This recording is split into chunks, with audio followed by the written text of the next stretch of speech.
जंगल में बहुत तेज बारिश हो रही थी। मीनू मौसी और रानू चिड़िया आपस में बातचीत कर रही थी। मीनू मौसी, जंगल में 3 दिन से लगातार बारिश हो रही है। अब तो इस बारिश को बंद हो जाना चाहिए। तुम सही कह रही हो रानू, लगातार हो रही बारिश से सभी बहुत ज्यादा परेशान हैं और चिंतित भी। मैं जरा जंगल का एक चक्कर लगा कर आती हूँ। इतना बोलकर रानू चिड़िया बारिश के बीच उड़ने लगी।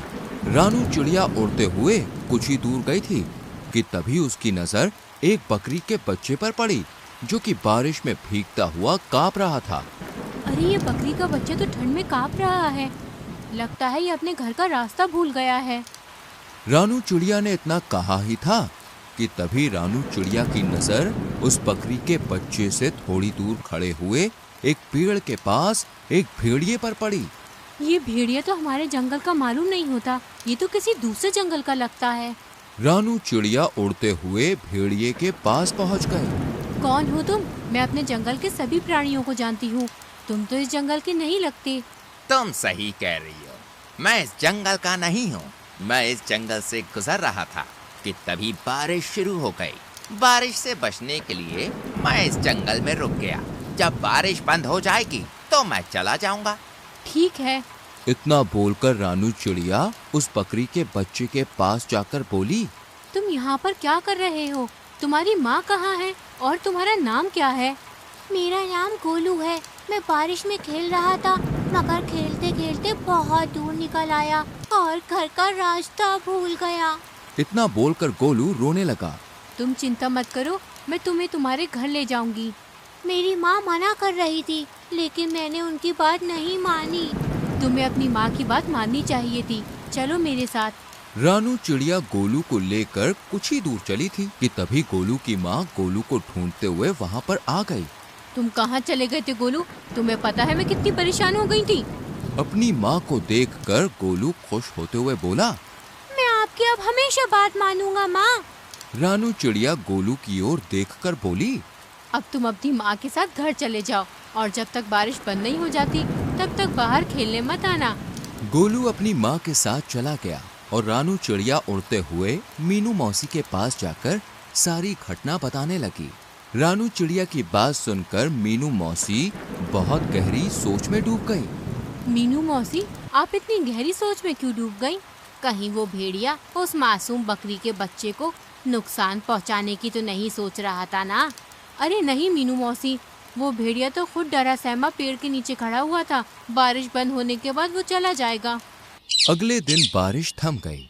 रानू चिड़िया धूप का आनंद ले रही थी कि तभी मोनू चिड़िया वहाँ पर आकर रानू चिड़िया से बोली, अरे रानू, तुम यहाँ आकर बैठ गई हो और वहाँ पर बेचारी एक बकरी फूट फूट कर रो रही है। कौन सी बकरी फूट फूट कर रो रही है? मुझे नहीं पता। वह बेचारी अपने बच्चे को ढूंढती फिर रही है। उसका कहना है कि उसका बच्चा कल रात से घर से लापता है। चलो मेरे साथ। रानू चिड़िया मोनू चिड़िया के साथ तुरंत वहाँ पर चली गई। उसने देखा वह बकरी गोलू की माँ थी। रानू चिड़िया उसके पास जाकर बोली, क्या हुआ? तुम रो क्यों रही हो? कल मैं अपने गोलू को घर पर ले गई थी। सुबह जब मेरी आँख खुली तो वो घर से गायब था। मैंने पूरा जंगल छान मारा मगर वो कहीं नहीं मिला। तुम घबराओ मत, मैं अभी उसे तलाश करती हूँ। रानू चिड़िया गोलू को ढूंढने लगी। तभी उसकी नजर एक पेड़ के नीचे उसी भेड़िए पर जा पड़ी, जो कि आराम से लेटा हुआ था। रानू चिड़िया उस भेड़िए के पास जाकर बोली, क्या तुमने एक बकरी के बच्चे को कहीं देखा है? वही बकरी का बच्चा जो कल बारिश में भीग रहा था। मैंने किसी बकरी के बच्चे को नहीं देखा। वैसे तो तुम कह रहे थे कि बारिश होने के बाद तुम यहाँ से चले जाओगे। हाँ हाँ, चला जाऊंगा। तुम तो ऐसे बोल रही हो जैसे कि इस जंगल की राजा हो और यहाँ पर तुम्हारा ही अधिकार चलता है। अरे मेरी जब मर्जी होगी मैं यहाँ से चला जाऊंगा। रानू चिड़िया अपने मन ही मन में बोली, मुझे तो इस भेड़िए पर शक हो रहा है। मुझे जंगल के राजा शेर से इसकी शिकायत करनी होगी। रानू चिड़िया जंगल के राजा शेर के पास चली गई और सारी घटना बताती हुई बोली, मुझे उस भेड़िए पर शक हो रहा है। तभी शेर क्रोधित होकर रानू चिड़िया से बोला, इसका मतलब वो भेड़िया सही बोल रहा था। तुम हमेशा जंगल के प्राणियों के खिलाफ मेरे कान भरती रहती हो। ये आपको क्या हो गया महाराज? तभी रानू चिड़िया ने देखा वो भेड़िया गुफा के दूसरे हिस्से से निकलकर गोलू के साथ वहां पर आकर शेर के सामने खड़ा हो गया है। रानू चिड़िया हैरत से इस दृश्य को देखने लगी। महाराज, जब मुझे पता चला कि ये बकरी का बच्चा कल से गायब है तो मैं जंगल में उसकी तलाश के लिए निकल गया, मगर मैं जानता था कि ये रानू चिड़िया मेरे खिलाफ आपके कान जरूर भरने आएगी, इसलिए मैंने आपको पहले ही सब कुछ बता दिया था। महाराज, इस रानू चिड़िया के कारण ही दूसरे जंगल का कोई भी प्राणी आपके जंगल में नहीं आता। शेर रानू चिड़िया की ओर देखकर बोला, और तुम कह रही थी कि इस भेड़िए ने बेचारी बकरी के बच्चे को मार डाला, मगर ये तुम्हारे आने से पहले ही इसे यहाँ सही सलामत ले आया। तुम्हें अब सजा मिलेगी, तुम्हें जेल में डाल दिया जाएगा। इतना बोलकर शेर ने अपने सिपाहियों को आदेश दे दिया और रानू चिड़िया को एक पिंजरे में बंद कर दिया। शेर भेड़िए की ओर देखकर बोला, तुम्हारी जब तक मर्जी हो तुम यहाँ पर रह सकते हो। भेड़िया खुश होकर वहां से चला गया।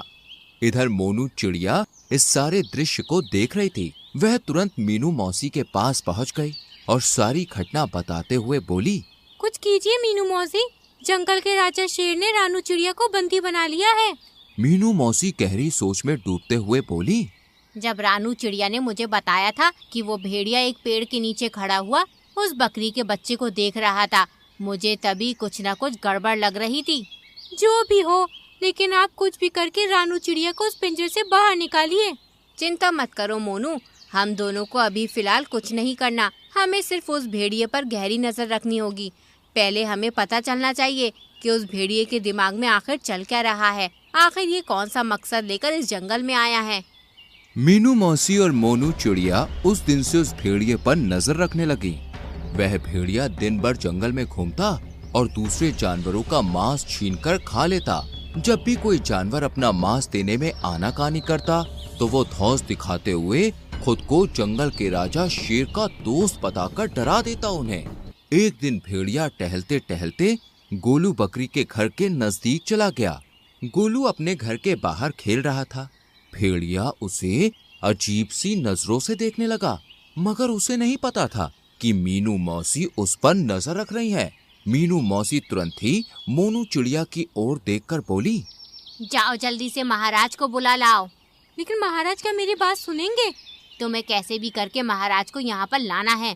मुझे इस भेड़िए के इरादे सही नहीं लग रहे और महाराज का यहाँ आना बहुत जरूरी है।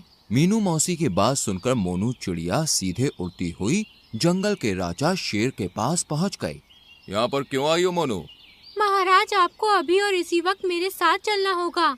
मुझे अब चिड़ियों पर भरोसा नहीं रहा। सोच लीजिए महाराज, कहीं ऐसा ना हो कि आगे जाकर आपको अपने फैसले पर पछताना पड़े। लेकिन तुम मुझे कहाँ ले जाना चाहती हो? आप मेरे साथ चलिए और आप अपनी आंखों से देख लीजिए कि मैं आपको क्या दिखाना चाहती हूँ। शेर राजा मोनू चिड़िया के साथ सीधा उस जगह पर चला गया। तभी मीनू मौसी शेर राजा के पास आकर बोली, महाराज, उस पेड़ के पीछे छुप जाइए और स्वयं अपनी आंखों से देख लीजिए। मीनू मौसी के कहने पर शेर राजा पेड़ के पीछे छुप गया। भेड़िया गोलू के करीब आकर उसे देखते हुए बोला, आज तुम्हारा मांस खाने का मन कर रहा है मुझे। ये क्या कह रहे हैं आप? पिछली बार जब मैं खो गया था तब आप ही मुझे महाराज के पास ले गए थे और मेरी माँ के पास छोड़कर आए थे। मूर्ख बकरी के बच्चे, वो तो मेरी सिर्फ एक चाल थी। मैं जानता था कि इस जंगल में रानू चिड़िया सबसे ज्यादा तेज दिमाग की है। मैंने उसे फंसाने की योजना बनाई थी। मैं कुछ समझा नहीं। जब तू सो रहा था ना, तब मैं चुपके से तुझे अपने मुंह में दबाकर जंगल के दूसरे हिस्से में छोड़ आया था और फिर खुद ही तुझे जगाकर महाराज के पास छोड़ आया। और जंगल के इस मूर्ख शेर ने रानू चिड़िया को ही दोषी मान लिया। लेकिन अब मुझे कोई खतरा नहीं। अब अगर मैं तुझे खा भी जाऊंगा तो जंगल का राजा शेर कभी विश्वास नहीं करेगा। तुझे खाने के बाद मैं जंगल में अपनी मनमानी शुरू कर दूंगा। इतना बोलकर भेड़िया गोलू बकरी के बच्चे के ऊपर हमला करने वाला था कि तभी शेर दहाड़ता हुआ वहां पर आ गया। शेर को दहाड़ता हुआ देखकर भेड़िया पूरी तरह से घबरा गया। अच्छा, तो ये थी तुम्हारी चाल? तुमने जंगल की सबसे ज्यादा समझदार और मेरी विश्वसनीय पक्षी को मेरे ही हाथों बंदी बनवा दिया।